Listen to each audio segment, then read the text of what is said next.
असुमना नुमित खरा हौख्रे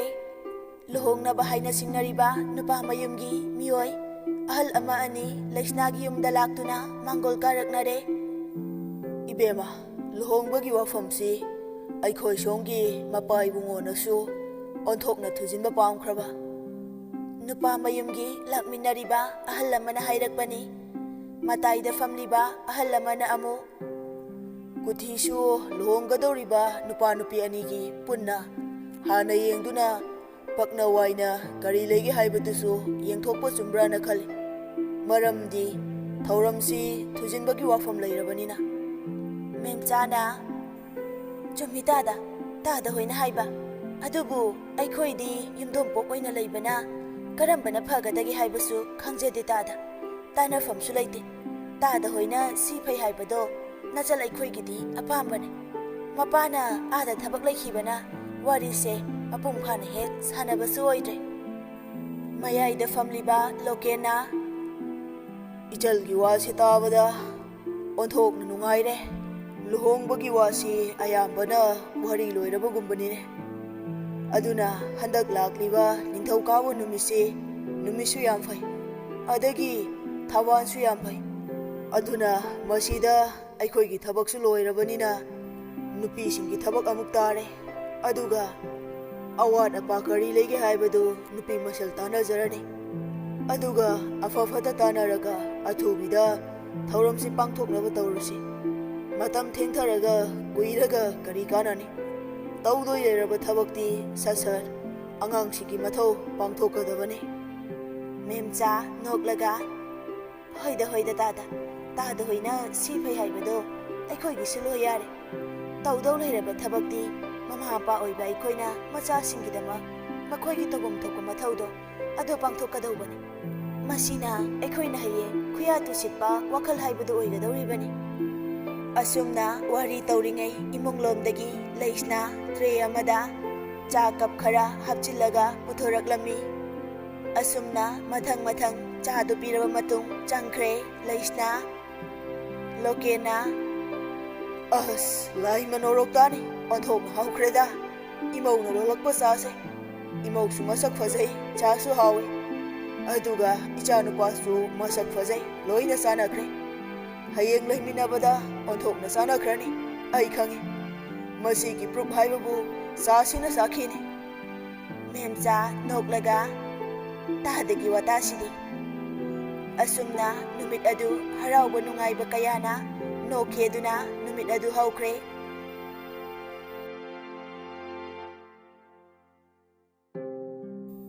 तांजबिसु नते योक्चबिसु नते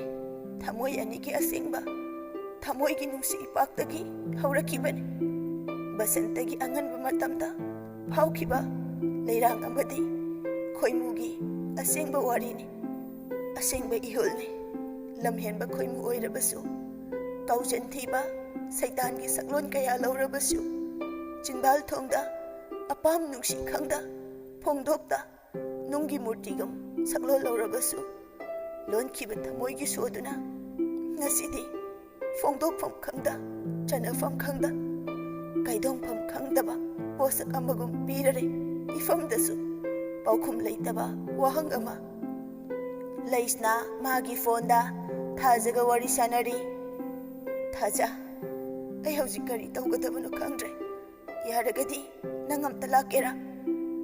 थाजना कैदौरगे नंगबो नंग अइखोइदा लाअगा वारी लोइ लिरगे असुमना थाजा लैस्नागी मयुमदा लाक्तुना लैस्नाना वारी पुंबा खंगहली करम्बा माइकैदा अइगी खोंथांसिना थांगदबा अइ चममनरे थाजा थांदोख्रबा मतुंग हंजिनफम खंगदा लमाकनबा पुंसी अमगी पांखक ओइबदुदी अइ पामदे थाजा लैस्ना मपी इराचेना हाइरकपनी थाजना नन हारिदुबुदी याम चुमे अदुगा अमरोमदना इमागी थौदांगसु लानबदे नते अदुदी हायो थाजा अइना nganba nungsibagi wahanthoksinga karino masi mangba yabra leisna nungsibana laibak semba yaro imana silibase nangi tungi ai fanabagi damangne hoi nangna nganba nungsi haiba aisu khangi ꯑꯗꯨꯕꯨ ꯅꯪꯅ ꯃꯥꯒꯤꯗꯃꯛ ꯉꯁꯤ ꯐꯥꯎꯕ ꯂꯦꯞꯂꯤ ꯑꯗꯨꯒ ꯃꯥꯅꯗꯤ ꯅꯪꯒꯤꯗꯃꯛ ꯆꯍꯤ 5 ꯐꯥꯔꯛꯂꯕ ꯃꯇꯝꯁꯤ ꯐꯥꯎꯕꯗ ꯃꯥꯅ ꯅꯪꯒꯤ ꯃꯤꯠꯃꯥꯡꯗ ꯊꯣꯔꯛꯂꯕ꯭ꯔꯥ? ꯂꯩꯁꯅꯥ ꯀꯞꯂꯒ ꯑꯩ ꯁꯤꯈ꯭ꯔꯁꯤꯔ ꯈꯪꯗꯦ ꯊꯥꯖ ꯑꯩ ꯀꯅꯥꯒꯨꯝꯕ ꯑꯃꯒꯤ ꯃꯐꯝꯗ ꯑꯩꯅ ꯃꯔꯝ ꯑꯣꯏꯔꯒ ꯋꯥꯍꯟꯕꯗꯣ ꯑꯩ ꯄꯥꯝꯗꯦ ꯖꯨꯠ ꯆꯥꯗꯕ ꯋꯥ ꯌꯥꯝ ꯉꯥꯡꯉꯤ ꯅꯨꯄꯤꯅ ꯋꯥꯈꯜ ꯌꯥꯎꯗꯕ ꯀꯣ ꯀꯧꯋꯦ ꯃꯗꯣ ꯊꯥꯖ ꯂꯨꯍꯣꯡꯕꯁꯦ ꯑꯩ ꯄꯥꯝꯗꯦ ꯍꯌꯦꯡ ꯌꯥꯝꯕꯨꯡꯆꯥ ꯀꯔꯤ ꯑꯣꯏꯍꯧꯒꯅꯤ ꯑꯣꯏꯔꯣꯏꯗꯕ ꯀꯥꯟꯅꯗꯕ ꯃꯪꯂꯥꯟꯕꯨ ꯃꯪꯐꯥꯎꯅꯔꯛꯀꯅꯤ ꯍꯥꯏꯅ ꯑꯁꯥ ꯊꯝꯕꯗꯤꯅꯦ ꯀꯥꯟꯅꯗꯕ ꯋꯥꯈꯜ ꯌꯥꯎꯗꯕ ꯀꯣꯛꯅꯤ ꯌꯥꯔꯦ ꯅꯪ ꯉꯥꯟꯕꯒꯤ ꯋꯥꯈꯜ ꯈꯜꯂꯨꯔꯅꯨ ꯑꯣꯏꯔꯣꯏꯗꯕ ꯃꯪꯂꯥꯟꯅꯤ ꯃꯗꯣ ꯃꯥꯅ ꯅꯪ ꯅꯨꯡꯁꯤꯔꯗꯤ ꯃꯥ ꯀꯩꯗꯧꯕꯒꯤ ꯂꯣꯠꯂꯤꯅꯣ ꯃꯥꯡꯈ꯭ꯔꯤꯅꯣ ꯃꯥꯅ ꯇꯧꯔꯤꯗꯣ ꯅꯨꯡꯁꯤꯕꯒꯤ ꯋꯥꯍꯟꯊꯣꯛꯂ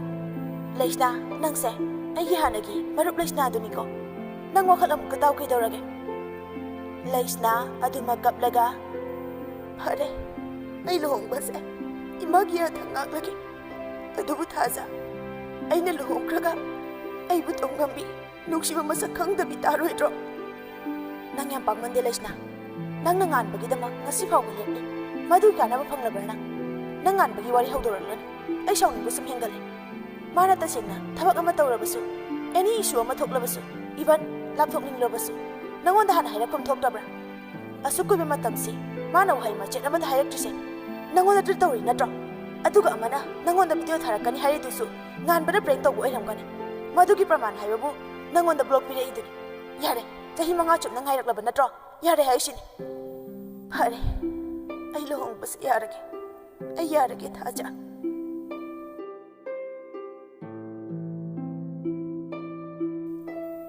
ꯈꯪꯗꯦ ꯏꯕꯨꯡꯉꯣ ꯅꯪꯒꯤ ꯃꯔꯨꯞꯁꯦ ꯉꯥꯡꯅ ꯁꯛꯅꯕ ꯑꯣꯟꯊꯣꯛꯅ ꯌꯥꯈꯤꯗ꯭ꯔꯦ ꯑꯩꯈꯣꯏꯅ ꯁꯤꯜꯂꯤꯕ ꯂꯨꯍꯣꯡꯕꯁꯤꯗ ꯃꯥꯅ ꯈꯔ ꯌꯥꯅꯤꯡꯗꯦ ꯍꯥꯏꯕꯁꯤ ꯑꯩꯈꯣꯏꯁꯨ ꯈꯪꯏ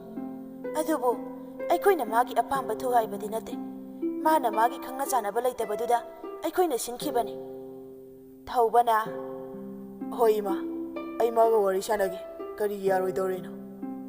ꯃꯦꯝꯆꯥ ꯅꯣꯛꯂꯒ ꯐꯔꯦ ꯐꯔꯦ ꯃꯥꯒꯤ ꯀꯥꯗ ꯆꯪꯉꯣ ꯅꯣꯏꯅ ꯈꯔꯅꯦ ꯋꯥꯔꯤ ꯁꯥꯟꯅꯔꯒ ꯋꯥꯈꯜ ꯇꯥꯍꯜꯂꯝꯃꯣ ꯍꯣꯏ ꯏꯃꯥ ꯑꯁꯨꯝꯅ ꯊꯧꯕ ꯃꯥꯡꯒꯣꯜꯗ ꯐꯝꯂꯝꯕꯗꯒꯤ ꯂꯩꯁꯅꯥꯒꯤ ꯀꯥꯗ ꯆꯪꯂꯛꯂꯒ ꯂꯩꯁꯅꯥꯅ ꯃꯪꯂꯒ ꯊꯣꯡꯅꯥꯎ ꯃꯌꯥꯗ ꯂꯦꯞꯂꯤꯕ ꯑꯗꯨ ꯎꯔꯗꯨꯅ ꯊꯧꯕ ꯆꯪꯂꯛꯏ ꯀꯩꯗꯧꯔꯕ ꯂꯩꯁꯅꯥ ꯇꯨꯡꯂꯣꯝꯗ ꯐꯠ ꯑꯣꯟꯊꯣꯔꯛꯏ ꯀꯩꯒꯤ ꯂꯥꯛꯏꯅꯣ ꯊꯧꯕ ꯅꯧꯈ꯭ꯔꯦ ꯇꯧꯔꯒ ꯂꯥꯛꯄꯒ ꯌꯥꯗ꯭ꯔꯕ꯭ꯔꯣ ꯍꯥꯏꯁꯤꯕꯣ ꯊꯧꯕ ꯑꯁꯤ ꯍꯥꯏꯗꯨꯅ ꯐꯃꯨꯡ ꯃꯆꯤꯗꯨꯗ ꯉꯦꯛ ꯐꯝꯊꯩ ꯃꯤꯗꯤ ꯊꯕꯛ ꯇꯧꯈꯤꯕꯗꯒꯤ ꯍꯧꯃꯤꯟ ꯀꯥꯃꯤꯟꯅꯔꯛꯄ ꯃꯤꯒ ꯑꯃꯠꯇ ꯎꯈꯤꯗ꯭ꯔꯦ ꯏꯍꯦ ꯑꯗꯨ ꯍꯥꯏꯕ ꯐꯠꯇꯦꯀꯣ ꯊꯕꯛꯅ ꯌꯥꯗꯕꯩꯅꯤ ꯂꯩꯁꯅꯥ ꯃꯥꯁꯨ ꯉꯦꯛ ꯂꯥꯎꯅ ꯐꯝꯊꯔꯛꯏ ꯌꯥꯔꯦ ꯌꯥꯝ ꯄꯛꯇꯦ ꯊꯧꯕ ꯑꯩ ꯂꯨꯍꯣꯡꯗꯧꯔꯦ ꯊꯧꯕ ꯅꯣꯛꯂꯝꯕ ꯃꯥꯏꯊꯣꯡꯗꯨ ꯈꯪꯍꯟ ꯍꯟꯖꯤꯟꯈꯤ ꯂꯩꯁꯅꯥꯒꯤ ꯋꯥꯗꯨ ꯇꯥꯕꯗ ꯍꯥ ꯑꯩꯁꯨ ꯇꯥꯔꯦ ꯑꯗꯣ ꯑꯩ ꯂꯨꯍꯣꯡꯕꯁꯦ ꯏꯃꯥꯒꯤ ꯌꯥꯊꯪ ꯉꯥꯛꯄ ꯇꯥꯔꯦ ꯊꯧꯕ ꯅꯧꯐꯦ ꯇꯧꯔꯒ ꯉꯥꯛꯀꯗꯕꯅꯤ ꯅꯪꯅ ꯄꯨꯝꯅꯃꯛꯀꯤ ꯏꯖꯠ ꯉꯥꯛꯅ ꯄꯨꯝꯅꯃꯛꯀꯤ ꯑꯁꯥꯕꯨ ꯅꯪꯅ ꯊꯨꯡꯍꯟꯒꯗꯕꯅꯦ ꯂꯩꯁꯅꯥ ꯃꯁꯤꯅ ꯑꯩꯈꯣꯏꯒꯤꯗꯤ ꯏꯃꯥ ꯏꯄꯥꯒꯤ ꯂꯃꯟ ꯁꯤꯡꯕꯅꯤ ꯐꯔꯦ ꯑꯗꯣ ꯅꯪꯒꯤ ꯂꯨꯍꯣꯡꯕꯁꯤꯗ ꯀꯩ ꯂꯩꯕꯤꯌꯣ ꯍꯥꯏꯕꯅꯣ ꯂꯩꯁꯅꯥ ꯊꯧꯕꯗ ꯌꯦꯡꯂꯒ ꯃꯄꯤ ꯏꯔꯥꯆꯦꯅ ꯀꯩꯁꯨ ꯂꯩꯕꯤꯌꯣ ꯍꯥꯏꯗꯦ ꯌꯥꯗꯦ ꯃꯕꯨꯡ ꯑꯃꯅ ꯃꯆꯟꯅꯨꯄꯤꯗ ꯄꯤꯔꯤꯕ ꯈꯨꯗꯣꯜꯗꯣ ꯑꯗꯨꯗꯒꯤ ꯇꯥꯗꯅ ꯃꯕꯨꯡ ꯁꯛꯄ ꯑꯩꯅ ꯏꯆꯜꯒꯤꯗꯃꯛ ꯄꯤꯗꯣꯏꯅꯦ ꯂꯩꯁꯅꯥ ꯊꯧꯕꯒꯤ ꯋꯥꯗꯨ ꯇꯥꯕꯗ ꯃꯄꯤ ꯏꯔꯥꯆꯦꯅ ꯊꯧꯕꯗ ꯌꯦꯡꯖꯔꯛꯏ ꯑꯁꯨꯝꯅ ꯃꯊꯪ ꯍꯧꯈꯤꯗꯨꯅ ꯂꯩꯁꯅꯥꯒꯤ ꯂꯨꯍꯣꯡꯕ ꯍꯌꯦꯡ ꯑꯣꯏꯔꯔꯦ ꯃꯆꯦ ꯕꯦꯕꯤ ꯃꯅꯥꯎꯅꯨꯄꯤꯒꯤ ꯂꯨꯍꯣꯡꯕ ꯌꯥꯎꯅꯕ ꯃꯄꯥꯝꯗ ꯂꯥꯛꯇꯨꯅ ꯑꯍꯤꯡ ꯂꯦꯛꯏ ꯃꯃꯥ ꯃꯦꯝꯆꯥ ꯑꯃꯗꯤ ꯃꯄꯥ ꯏꯕꯨꯡꯉꯣ ꯏꯟꯗ꯭ꯔꯁꯨ ꯁꯨꯇꯤ ꯑꯣꯏꯕꯒꯤ ꯃꯄꯥ ꯆꯥꯟꯅꯗꯨꯅ ꯂꯨꯍꯣꯡꯕ ꯌꯥꯎꯅꯕ ꯃꯌꯨꯝꯗ ꯂꯥꯛꯂꯝꯃꯤ ꯃꯆꯦ ꯕꯦꯕꯤ ꯅꯨꯃꯤꯗꯥꯡꯒꯤ ꯆꯥꯛ ꯏꯁꯤꯡ ꯊꯣꯡꯗꯨꯅ ꯑꯋꯥꯠ ꯑꯄꯥ ꯌꯦꯡꯗꯨꯅ ꯍꯣꯠꯅꯔꯤ ꯃꯃꯥ ꯃꯦꯝꯆꯥꯁꯨ ꯃꯆꯥꯅꯨꯄꯤ ꯑꯇꯣꯝꯕꯤꯒꯤꯅꯤ ꯍꯥꯏꯗꯨꯅ ꯃꯆꯥꯒꯤ ꯑꯋꯥꯠ ꯑꯄꯥ ꯌꯦꯡꯗꯨꯅ ꯃꯆꯥꯒꯤ ꯃꯄꯨꯛꯅꯤꯡ ꯄꯦꯟꯅꯅꯕ ꯈꯨꯠꯀꯟ ꯄꯥꯡꯒꯟꯕ ꯏꯃꯨꯡꯅꯤ ꯍꯥꯏꯗꯅ ꯃꯌꯥꯝ ꯃꯃꯥꯡꯗ ꯆꯣꯞꯄ ꯌꯥꯗꯦ ꯈꯟꯅ ꯑꯋꯥꯠ ꯑꯄꯥ ꯌꯦꯡꯂꯤ ꯂꯩꯁꯅꯥ ꯍꯤꯞꯇꯨꯅ ꯂꯩꯔꯤꯕ ꯂꯩꯁꯅꯥꯗ ꯕꯦꯕꯤꯅ ꯍꯥꯏꯔꯛꯄꯅꯤ ꯆꯦ ꯑꯄꯪꯕꯤ ꯀꯩꯒꯤ ꯏꯅꯥꯎꯅ ꯀꯞꯄꯤꯅꯣ ꯃꯁꯤꯗꯤ ꯅꯤꯡꯉꯣꯜ ꯑꯣꯏꯕꯤ ꯄꯨꯝꯅꯃꯛꯀꯤꯅꯦ Leisna kapna Che, hayengdagidi aysyo chegumna atoppa sagay ama onkrani ko. Chegi Leisna se kapkana che wahaygi nangna adumna pungning sontharabadi thabak amata pangthokpa ngamaroy adugane ima hoinasu wakhal nungairoi ningol haibasidi masini hayeng nangna anaubu yumnak sagaygi asengba mau oibaduna nangidi asengba anauba punsigi tangkak ama haugadawbane nangna hayeng yumduda leiruba matamda kaidawnungda wakhal ani longba yade ahal lamana nangi nathakdane michai kaya chairabasu nang kaidawnungda manaba yade minungsigi phajaba wahayna harau harau nungsi sanana nangi ingtappa wahayna pumnamakku pilhangadabane nahakki napuroiba amadi ahal lamansingbu ipa imani asengba isorni haina khangadabane. Leisna kaplaga macheda konsilaga che ai chena haiba khudingmak ingani adubu che ai ma yambung chado kauba ngamdi kauragi khanba thamoisina mabu heda heda ningsinghale. Leisna asumna numidang chaklen adu chanaba hotnari. Indrana haukreda icha baby na thongba injang sidi onthokna haukre. Baby noklaga as babungna nongphado yumda lakpagi hauri oiramganiye. Baby mayamgi chak charibadu awat apa yengsili. Baba hinjang khara hapakisira. Indrana yare oye ipagidi. Memchana lao nangsu chararo nachinana harau saminabado ngasiga henga mangairi hayengdagidi phanglaroi. Indrana icha tombe icha bu kaidorage hautrabo pabungna icha kinakta leitabagi icha na ipabu warauribro. Leisna mapi ira chena mapada yenglaga baba waraudi. Leisna ngasaidagi chaklung mamangda manglaga chaktu amata kothada leiribani. Baby su awat apa yengsinba loiraduna manau nupigi manakta sangsilaklaga chaktu punna chaminaba hawi. Baby na kaigi saudoina baba aikhoi Leisna di hayeng chatkrani khanbagi nungaitrine. Indrana ningol haibasidi masinine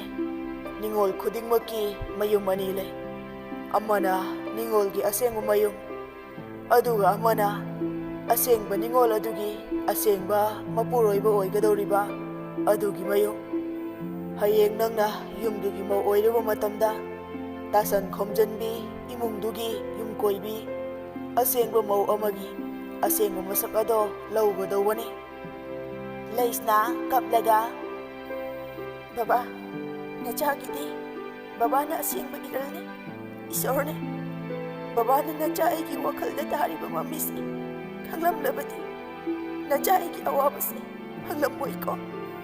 Memchana nubi macha kaigino nangna adu wakhal sonthariba. Leisnana babu nahak aigi ima oiramlabadi aina kayagi matik penjaramgani. Indra ngakchanana kaidoragi icha tombibu hayo babada sengna hayo ichagidamak baba leine adugi mathakta nangi seseju adagi nangi mamasu ichau chauna leisidi ichana kari watkani mapa ai leiringaida. Leisna mapi ira sinthana baba nacha aigi karisu awat amata leite aina babagi macha oina phangjabase masina nacha aigidi apenbane. Asumna chak chaminariba mipum khudingmak kapli.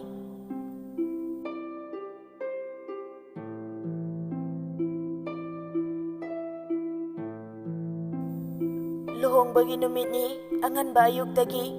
nupi mayum amadi nupa mayum animak loina irang langnare. Leisna asengba fijolda kundo lengnaba mapanda thoglai. Luhongba ama oibagi matik chana fijet leiteng amata wata fijangna leitengli. ꯂꯩꯁꯅ ꯊꯝꯕꯥꯜ ꯂꯩꯈꯣꯛ ꯐꯅꯦꯛ ꯑꯃ ꯐꯣꯁꯤꯌꯥ ꯃꯆꯨꯒꯤ ꯔꯥꯅꯤ ꯐꯤ ꯑꯃ ꯑꯗꯨꯒ ꯑꯃꯨꯛ ꯐꯤꯗꯨꯒ ꯆꯥꯅꯕ ꯑꯝꯂꯦꯁ blouse ꯑꯃ ꯂꯤꯠꯂꯤ꯫ ꯂꯩꯁꯅ ꯀꯌꯥꯒꯤ ꯃꯇꯤꯛ ꯏꯪ ꯏꯪ ꯂꯥꯎꯅ ꯐꯖꯈ꯭ꯔꯦ꯫ ꯉꯁꯤꯗꯤ ꯁꯨꯡꯀꯦ ꯀꯦꯗꯅ ꯃꯒꯨꯟ ꯂꯩꯅ ꯏꯪꯅ ꯐꯖꯕ ꯂꯩꯁꯅꯥꯒꯤ ꯁꯛꯇꯝ ꯑꯗꯨ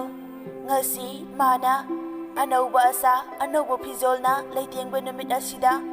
ꯄꯨꯛꯅꯤꯡ ꯍꯨꯅ ꯍꯦꯛ ꯐꯖꯩ, ꯌꯦꯡꯕꯒꯤ ꯄꯦꯟꯅꯥꯏꯗ꯭ꯔꯦ꯫ ꯉꯁꯤꯗꯤ ꯂꯩꯁꯅꯥꯗꯨ ꯁꯨꯃꯥꯡꯗ ꯅꯤꯡꯊꯤꯖꯅ ꯊꯥꯔꯤꯕ ꯐꯛꯇꯨꯗ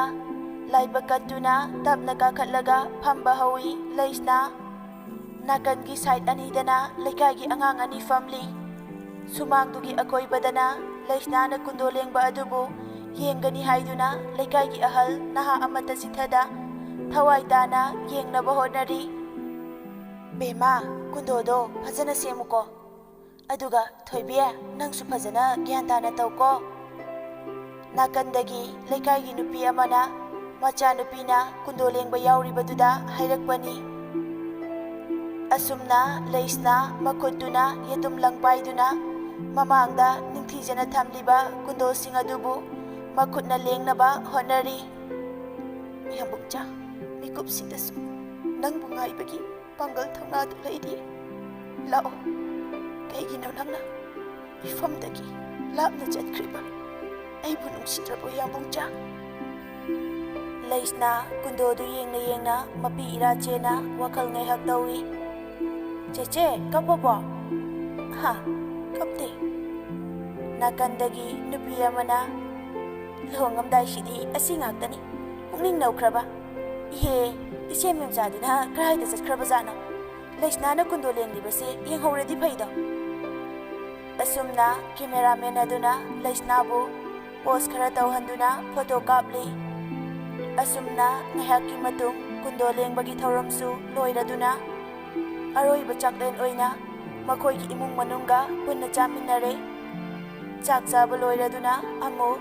ꯂꯥꯛꯂꯤꯕ ꯀꯦꯅꯕ ꯃꯦꯀꯞ ꯑꯥꯔꯇꯤꯁꯇꯨꯅ ꯂꯩꯁꯅꯥꯕꯨ ꯀꯦꯕ ꯍꯧꯏ꯫ ꯑꯣꯟꯊꯣꯛꯅꯁꯨ ꯅꯤꯡꯊꯤꯈ꯭ꯔꯦ ꯂꯩꯁꯅꯥꯒꯤ ꯁꯛꯇꯝ ꯉꯁꯤꯗꯤ꯫ ꯃꯍꯧꯁꯥꯗꯒꯤ ꯍꯧꯅ ꯀꯦꯕ ꯈꯣꯠꯄꯁꯤ ꯃꯍꯥꯛ ꯊꯋꯥꯏ ꯌꯥꯎꯔꯛꯇꯦ, ꯑꯗꯨꯕꯨ ꯉꯁꯤꯗꯤ ꯃꯍꯥꯛꯄꯨ ꯀꯦꯊꯣꯔꯛꯄ ꯑꯁꯤꯗ ꯏꯪꯅ ꯐꯖꯕꯤ ꯂꯩꯁꯅꯥꯗꯨ ꯉꯁꯤꯗꯤ ꯑꯃꯨꯛꯀ ꯍꯦꯟꯅ ꯀꯦꯔꯤꯕ ꯁꯛꯇꯝ ꯑꯗꯨꯅ ꯃꯒꯨꯜ ꯍꯦꯟꯅ ꯍꯥꯞꯈ꯭ꯔꯦ꯫ ꯃꯤꯐꯝ ꯍꯣꯡꯅꯤꯡꯗ꯭ꯔꯦ ꯂꯩꯁꯅꯥꯒꯤ ꯁꯛꯇꯝ ꯑꯗꯨ ꯌꯦꯡꯕꯗ꯫ ꯃꯤꯄꯨꯝ ꯈꯨꯗꯤꯡꯃꯛꯀꯤ ꯋꯥꯈꯜꯗ ꯂꯩꯁꯅꯥꯕꯨ ꯀꯦꯕꯗꯒꯤ ꯍꯧꯅ ꯃꯍꯥꯛꯀꯤ ꯐꯖꯕ ꯅꯤꯡꯊꯤꯖꯕ ꯑꯁꯤ ꯑꯃꯨꯛꯇ ꯊꯦꯡꯅꯗ꯭ꯔꯤ ꯍꯥꯏꯅ ꯁꯛꯅ ꯁꯣꯟꯅꯕꯁꯨ ꯌꯥꯎꯏ꯫ ꯑꯁꯨꯝꯅ ꯃꯊꯪ ꯃꯊꯪ ꯍꯧꯈꯤꯗꯨꯅ ꯅꯨꯄꯥ ꯃꯌꯨꯝꯒꯤ ꯃꯤꯁꯨ ꯌꯧꯔꯛꯂꯗꯨꯅ ꯂꯨꯍꯣꯡꯕꯗꯨ ꯃꯄꯨꯡ ꯐꯥꯅ ꯍꯧꯔꯦ꯫ ꯁꯨꯃꯥꯡ ꯃꯥꯡꯒꯣꯜ ꯑꯀꯣꯏꯕꯗꯨ ꯃꯤꯅ ꯄꯨꯝꯅꯤꯟ ꯅꯤꯟꯈ꯭ꯔꯦ꯫ ꯉꯥꯏꯍꯥꯛꯀꯤ ꯃꯇꯨꯡ ꯕꯣꯔꯁꯨ ꯊꯣꯛꯂꯛꯇꯨꯅ ꯁꯨꯃꯥꯡꯗ ꯂꯩꯔꯤꯕ ꯂꯨꯍꯣꯡ ꯐꯥꯟ ꯑꯗꯨꯗ ꯐꯝꯂꯤ꯫ ꯁꯑꯣꯡꯗ ꯁꯕꯥꯟꯗ ꯃꯑꯣꯡꯗ ꯑꯋꯥꯠꯄ ꯃꯆꯦꯠ ꯑꯃꯠꯇ ꯂꯩꯇꯦ ꯍꯥꯏꯕꯗꯨꯅꯤ꯫ ꯃꯁꯥ ꯃꯎ ꯋꯥꯡ ꯆꯥꯎꯏ, ꯃꯁꯛ ꯐꯖꯕꯇ ꯅꯠꯇꯅ ꯅꯨꯄꯥꯗꯨꯒꯤ ꯃꯥꯏꯊꯣꯡꯗ ꯇꯣꯞ ꯇꯣꯞꯅ ꯐꯖꯕ ꯃꯒꯨꯜ ꯑꯃꯁꯨ ꯌꯥꯎꯔꯤ꯫ ꯑꯣꯟꯊꯣꯛꯅꯁꯨ ꯌꯥꯝꯈ꯭ꯔꯦ ꯃꯤꯌꯥꯝꯗꯨ꯫ ꯑꯆꯧ ꯑꯁꯥꯡꯒꯤ ꯏꯃꯨꯡꯅꯤ ꯍꯥꯏꯕꯗ ꯑꯋꯥꯠꯄ ꯑꯃꯠꯇ ꯂꯩꯇꯦ, ꯃꯇꯤꯛ ꯆꯥꯅ ꯋꯥꯈꯜ ꯆꯨꯅꯅ ꯍꯦꯛ ꯄꯥꯡꯊꯣꯛꯏ꯫ ꯑꯁꯨꯝꯅ ꯑꯃꯨꯛ ꯀꯩꯅꯥ ꯑꯗꯨꯁꯨ ꯊꯣꯔꯛꯂꯦ꯫ ꯕꯣꯔꯁꯤꯗꯤ ꯑꯣꯟꯊꯣꯛꯅ ꯐꯖꯈ꯭ꯔꯦꯗ, ꯀꯩꯅꯥꯁꯤꯒ ꯑꯣꯟꯊꯣꯛꯅ ꯆꯥꯟꯅꯈ꯭ꯔꯦ꯫ ꯃꯥꯝꯇꯣꯞꯇ ꯐꯝꯂꯤꯕ ꯃꯤꯌꯥꯝꯁꯤꯡ ꯑꯗꯨꯅ ꯆꯤꯕꯣꯟ ꯆꯤꯕꯣꯟ ꯁꯛꯅ ꯁꯣꯟꯅꯔꯛꯏ꯫ ꯑꯍꯣꯏꯅꯦ, ꯑꯣꯟꯊꯣꯛꯅꯕꯨ ꯆꯨꯅꯈ꯭ꯔꯦ, ꯀꯃꯥꯏꯅꯕꯨ ꯊꯦꯡꯅꯔꯤꯖꯥꯠꯅꯣꯅꯦ? ꯏꯅꯥꯛꯁꯨ ꯑꯣꯟꯊꯣꯛꯅ ꯈꯨꯟꯈ꯭ꯔꯦ ꯍꯥꯏꯗꯤ ꯅꯨꯄꯥꯁꯦ, ꯃꯤꯒꯤ ꯃꯔꯥꯏꯕꯛ ꯍꯥꯏꯁꯦ ꯑꯁꯤꯅꯤꯅꯦ꯫ ꯑꯃꯅ ꯑꯃꯨꯛ ꯑꯁ, ꯑꯁꯤꯒꯨꯝꯕ ꯃꯤꯁꯤꯅ ꯏꯌꯥ ꯅꯨꯄꯥꯒ ꯑꯣꯏꯕ ꯐꯪꯏ ꯍꯥꯏꯕꯗꯤ ꯊꯥꯖꯗ꯭ꯔꯦ ꯑꯩꯈꯣꯏꯗꯤ꯫ ꯑꯉꯛꯄꯅꯤ, ꯃꯈꯜ ꯃꯊꯦꯜ ꯀꯌꯥ ꯍꯥꯏꯕꯗꯨꯅꯤ ꯃꯤꯑꯣꯏꯕꯒꯤ ꯋꯥꯈꯜ꯫ ꯃꯌꯥꯝꯒꯤ ꯋꯥꯈꯜꯗ ꯀꯜꯂꯛꯄ ꯑꯄꯥꯝꯕ ꯀꯌꯥꯅ ꯋꯥꯔꯤꯅꯕ ꯍꯥꯏꯕꯗꯨ ꯊꯣꯛꯂꯔꯦ꯫ ꯂꯩꯁꯅꯥ, ꯉꯁꯤꯗꯤ ꯅꯪꯒꯤ ꯂꯨꯍꯣꯡꯕ ꯅꯨꯃꯤꯠꯁꯤꯗ ꯌꯦꯡꯂꯤꯕ ꯑꯁꯤ ꯅꯠꯇꯅ ꯀꯔꯤꯁꯨ ꯇꯧꯕ ꯉꯝꯗ꯭ꯔꯦ꯫ ꯑꯩꯒꯤ ꯊꯧꯅꯥ ꯄꯨꯝꯅꯃꯛ ꯃꯥꯡꯈ꯭ꯔꯦ꯫ ꯃꯇꯝ ꯆꯨꯞꯄꯗ ꯑꯐꯕ ꯌꯥꯏꯐꯕꯇ ꯑꯣꯏꯌꯨꯀꯣ꯫ ꯊꯧꯕꯅ ꯂꯩꯁꯅꯥꯕꯨ ꯌꯦꯡꯅ ꯌꯦꯡꯅ ꯋꯥꯈꯜꯗ ꯁꯣꯟꯖꯔꯛꯄꯅꯤ꯫ ꯆꯤꯡꯈꯩꯁꯨ ꯂꯨꯍꯣꯡꯕ ꯑꯗꯨ ꯂꯥꯛꯂꯤ꯫ ꯃꯥꯁꯨ ꯃꯅꯤꯡ ꯊꯪꯕ ꯁꯔꯨꯛꯇ ꯃꯤ ꯃꯌꯥꯝ ꯂꯦꯞꯂꯤꯕ ꯑꯗꯣꯝꯗ ꯂꯦꯞꯂꯒ ꯂꯩ꯫ ꯂꯩꯁꯅꯥ, ꯅꯪ ꯅꯨꯡꯉꯥꯏꯅ ꯄꯥꯜꯂꯨꯀꯣ꯫ ꯅꯪꯗꯤ ꯃꯇꯤꯛ ꯆꯥꯕꯤꯅꯤ, ꯌꯥꯏꯐꯕꯤꯅꯤ꯫ ꯅꯪꯅ ꯑꯩꯒꯤ ꯊꯃꯣꯏ masak khangbidrabasu nanggi asada hingjageko nangna ifamda numituda nangna ibu nungside haikiba maduna aigi apenba oire Laisna ꯂꯦꯝꯕꯁꯨ ꯂꯨꯍꯣꯡꯕ ꯑꯗꯨ ꯌꯥꯎꯔꯤ nupi amagi magun machet amata watrabi nangne Laisna pangdabana nangi nafamda nungsiba wahai amata fongdokpa ngamkide phare masi aigi laibakini khandoklage ꯂꯦꯝꯕ ꯃꯄꯤ ꯏꯔꯥꯆꯦꯅ ꯂꯩꯁꯅꯥꯒꯤ ꯂꯨꯍꯣꯡꯕ ꯑꯗꯨ ꯌꯦꯡꯂꯤ